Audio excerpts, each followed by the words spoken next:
جس کو اپنی طبیعت اور ذوق کے مطابق جو حصہ پسند آیا وہ اسی کو کل دین بنا لیتا ہے،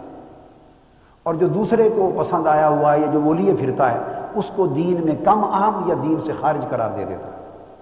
پھر دوسرا عالم اور اسکالر کہتا ہے جو اس کا ذوق اور ذوق علمی اور مزاج فکری ہے، جو اس کا جو چیزیں اس کے ذوق میں پسندیدہ ہیں وہ اسی کو صرف کل دین سمجھتا ہے اور باقی کو غیر ضروری سمجھ کے یہ دین سے خارج قرار دیتا ہے۔ یہ چیزیں اسلام کے اندر امت میں فرقہ واریت کی اور تفرق و انتشار کی بنیاد بنتی ہیں۔ میری دانش میں یہاں یہ بات عرض کر دوں، میری دانش میں یہ مختلف نام جو ہیں فرقوں کے، یہ فرقہ واریت نہیں ہے۔ وہ تو جب طبقے بنیں گے تو نام تو بن ہی جائیں گے، اس کے جب طبقے وجود میں آ جائیں گے تو ان کے نام تو ہوں گے ہی۔ نام فرقہ واریت نہیں، فرقہ واریت ایک سوچ ہے جو ہمارے اندر پائی جاتی ہے، تفرقہ اور انتشار کی۔ وہ ایک سوچ ہے انتہا پسندی کی، ہمارا ایک مزاج ہے، ہماری ایک یعنی طبیعت بن گئی ہے، وہ یہ کہ جو کچھ ہم سمجھیں صرف اس کو حق اور دین کہیں اور دوسرے کی بات کو دین سے خارج قرار دے دیں یا کم اہمیت دے کے، اور یا اپنے عقیدے کو حق اور دوسرے کو کفر یا شرک یا بدعت یا گستاخ یا خارج از اسلام قرار دے دیں۔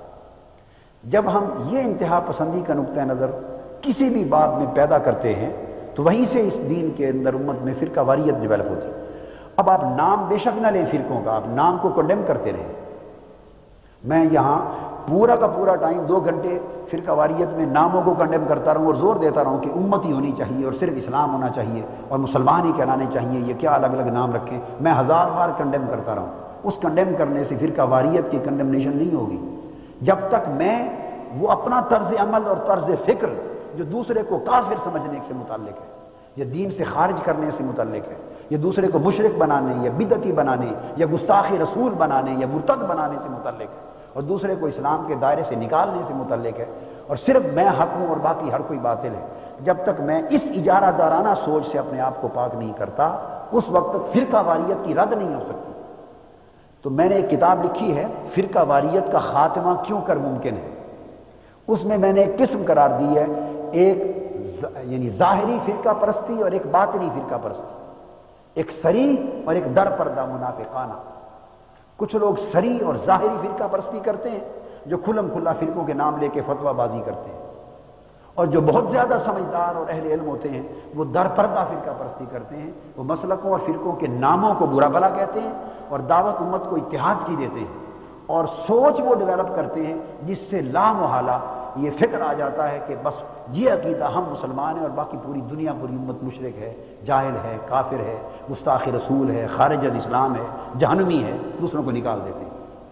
یہ بیسک چیز ہے۔ تو میں یہ عرض کر رہا تھا کہ یہ کیوں پیدا ہوتی ہے؟ جزئیت پرستی سے۔ جب ہم اپنے مزاج اور طبیعت کو دین پر مسلط کریں گے اور اپنے ذوق کی چیز کو کل دین بنا لیں گے، جز کو، تو جزئیت پرستی سے پھر دین کے اندر یہ تفرق آتا ہے، اور یہ چیز ہم نے نہ صرف تصور رسالت میں رکھی ہے، یہ صحابہ اور اہل بیت میں بھی قائم کر رکھی اور یہ رسول کی ذات میں بھی قائم کر رکھی، یعنی میلاد اور سیرت کی جنگ ہے آپس میں، یہ بھی جزئیت پرستی ہے۔ سیرت کو پسند کرنے والے میلاد کی اہمیت کو گھٹا دیں گے اور میلاد پر زور دینے والے سیرت کو یہ کہہ کے کم کر دیں گے کہ یہ تو ابو جہل بھی مانتا تھا، اس کی کون سی اہمیت ہے۔ یہ جزئیت پرستی ہے جو دونوں طرف جا رہی ہے، حالانکہ دونوں کی اپنی سگنیفیکنس ہے۔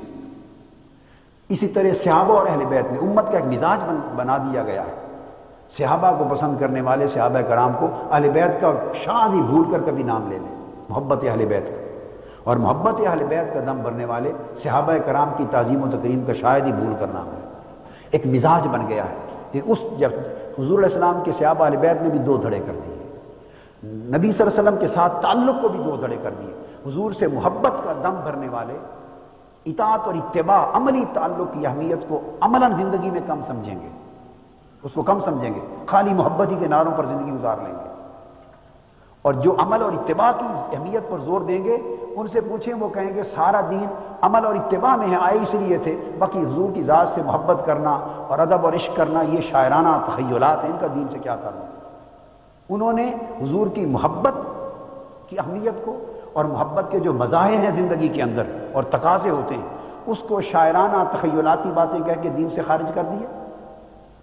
اور صرف تعلیمات پر ایک روکھے تصور کی بنیاد رکھ دی، اور جو محبت کا دم بھرتے ہیں صرف انہوں نے سیرت پر عمل کرنے کو یہ کہہ کر کہ محبت سے بخشا جانا ہے، عمل کی کیا ضرورت ہے، سیرت کی پیروی اتباع کی کیا ضرورت ہے، یہ تو باقی لوگ بھی کرتے ہیں، انہوں نے اس کو نکال دیا اور ایک تر بنا لیا تصور، یعنی ایک نے جڑ پکڑ لی اور تنا اور پھل اور پتے چھوڑ دیے درخت کے، ایک نے شاخوں اور پتوں اور پھلوں تک ہاتھ ڈالا اور تنے اور جڑ کی پرواہ نہ کی، بے شک کٹ جائے۔ محبت رسول ایمان کے درخت کی جڑ ہے اور تنا ہے، اور اتباع اور اطاعت رسول، پیروی رسول، یہ ایمان کے درخت کے پتے اور پھل پھول ہیں، ثمر ہے۔ جڑ کے بغیر درخت رہ نہیں سکتا، اور درخت ہو بما جڑ اور پھل نہ لگیں تو اس کی کوئی افادیت نہیں ہوتی زندگی میں۔ بغیر پھل اور سایہ دار درخت کے کون آئے گا، کیا فائدہ اس کا، لوگ کاٹ جائیں گے۔ تو ایمان ایک درخت ہے، محبت رسول اس کی جڑ ہے اور اس کا تنا ہے، اس کے بغیر ایمان قائم ہی نہیں ہو سکتا تصور رسالت میں۔ اور اطاعت اور اتباع رسول، آپ کی سیرت طیبہ کی پیروی اور اعمال مبارکہ کی اتباع، یہ اس ایمان کے درخت کا ثمر ہے، پھل پھول ہیں، جو اصل فائدہ ثمر امت کو پہنچے گا اور ہمیں پہنچے گا، جس سے ایمان نفع بخش بنے گا۔ تو دونوں کو جزئیت پرستی سے بچ کر